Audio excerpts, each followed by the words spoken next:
Top Sport Casino lažybos. Top Sport lažybos. Dalyvaudamas azartiniuose lošimuose gali prarasti ne tik pinigus.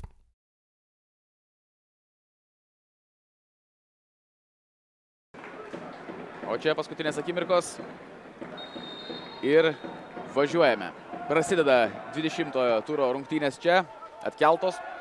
Yra tarp dviejų geriausiai besiginančių komandų. Viso labo 13 įvarčių yra praleidę gargždiškiai. Čia labai gera proga gali būti, virš vartų keliauja kamuolys. Čia pasileis į priekį Olugbogi, bet vis dėlto pražanga. Tolordava neteisus ir raudona kortelė Tolordavai. Toks sprendimas. Štai pakartojimas.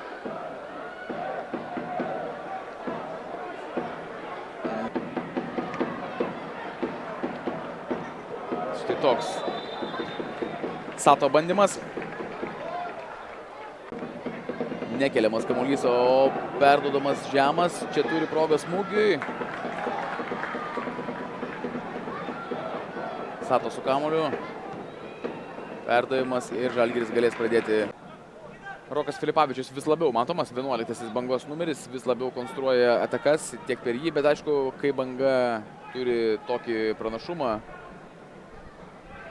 kiekio prasme, tai ir žaidėjų prisiliečiančių prie kamuolio yra žymiai daugiau. O čia proga ir įvartis. Banga išsiveržia į priekį čia, Kauno Žalgirio teritorijoje, Kauno Dariaus ir Girėno stadione. Tai nusiminė. Jie laukia ir vėl nesulaukia pergalės. O čia Rokas Filipavičius, kasgi daugiau. Ką tik užsiminiau, kad Rokas Filipavičius labai aktyvus. Ir būtent išpildo progą. Toli skrieja kamuolys, nepavyksta sukontroliuoti, neturi net teorinių šansų jį pasiekti komandos draugas. Ką, Žalgiriui lieka apie 15 minučių, dar pridės laiko teisėjas šiek tiek, bet turbūt nebus tai labai reikšmingos minutės. Nors vis dėlto reikšmingiausias rungtynėse žaidėjas yra Tolordava, kurio aikštėje nebėra. Jeigu Sakartvelo gynėjas nebūtų išvarytas, mes apie Bangos persvarą greičiausiai nekalbėtume. Arba kalbėtume apie tai stipriai pakeltų balsų ir su staigmenos siurprizo nuotaikomis.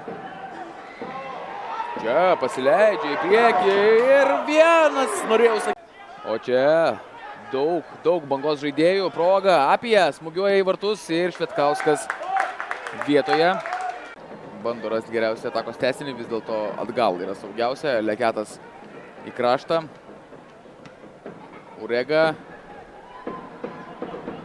Renanas, Oliveira, taip, 32-asis numeris provokuoja pražangą ir pagaliau turėsime šitą rimtesnio prie Bangos vartų. Franko baldas lotas yra paliktas vartininko.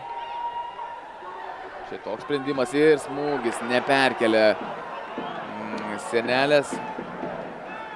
Čia gali. Fabianas Urega. Turi tikrai savyje Arsenalo. Galėsime įsitikinti netrukus. Perdavimas ir nebuvo jis tikrai idealus, bet gal toks ir susitarimas buvo, kad bandykime link pirmojo virpsto, į artimesnį pusę pakreipti visą tai. O čia rizikingai, bet meistriškai tas pats. Prarasta laiką už jas. Tai čia labai geras epizodas gali būti. Čia pražanga ir turėtų būti kortelė. Taip ir yra. Geltono kelių kvadratinių metrų plote. Perdavimas į baudos aikštelę ir šiek tiek per sudėtinga. Čia buvo galva sužaisti tiksliau. O čia pavojingas perdavimas ir numeta kamuolį atgal. Deja. Ir per arti buvo Bangos futbolininkas. Rikošetu kamuolys pasiekė, bet per stipriai vienai Žalgirio puolančių žmonių. Čia turėtų būti pražanga, bet teisėjas leidžia tęsti rungtynes, net ir nefiksuoja tų pražangos panašu. Kampinį turėsime. Skausmą. Nagi, perdavimas, labai neblogas perdavimas į baudos aikštelę. Švetkauskas yra čia ir vartininkas yra baudos aikštelėje. Muša Japonas, o dabar chaosas čia ir nepavyksta. Nestabdo kol kas teisėjas rungtynių, nors ant vejos sukniubės yra stabilumo, o teisėjas fiksuoja rungtynių pabaigą. Gargždų Banga. Ponios ir ponai, 1 Kauno Žalgiris 0. Taip susiklosto šios rungtynės. Žalgiriečiai nelaimė 8. kartą iš eilės. Top Sport Casino lažybos. Top Sport lažybos. Dalyvaudamas azartiniuose lošimuose gali prarasti ne tik pinigus.